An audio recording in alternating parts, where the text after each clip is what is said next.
Wabondei hebu na timbe kikae. Na hona timbe zia nyimbo za kae za siku nyingi ambazo nyewa na siku hizi wala hamzimanya wala hamkunda kuzimanya. Maana mtu mwese kumanya kintu chochose kia.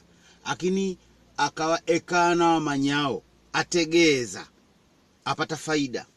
Basi hata kama kia kibondei wengu kimanya kukitamuia vitana. Akini mtu akatamuia tegeza. Na hukuna maango mangi sana. Kuna mbui nyingi zikatamuiwa uzitegeze. Uyu mbona katamuia hivi? Hanu mbona katenda hivi? Na hukabwa hada wewe kama ashindwa kuuza wona soni akini baadaye mbase udamgusingwa muuze. Bwana mbona hada kutamuia kitu fulani? Mbona mimi shakuelewa? Nda kuuze kwani wewe umbwai? Umnyika.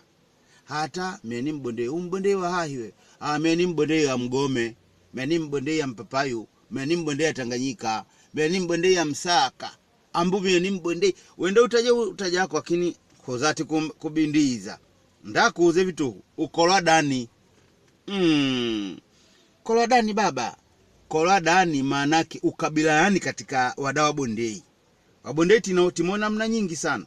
Kuna watu tangoa Nkumbi wanafika yao ya Mkwiti. Kuna watu tangoa Nkomangu, kuna watu tangoa Zingo au wanasifa ya umeo. Kaweguta au hata wakadavi hivi au hata mbuzi mgima ada mwanamteke. Kio mtu mgima mwanamteke mbinda mbuzi mgima au ni Wazingo.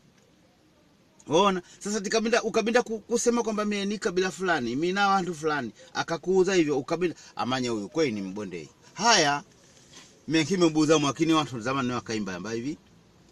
Mainda kibanda Mgomeni anie mwekumtukana mamainda moko mpamba haba inkizi patana kio walinganini wakoza ugona nema na ukakunda kozi ukakoza wamba amelewa chegonde mame kitwange tate twanga manyanga chegonde tate mame twanga manyanga. Haya asanteni sana.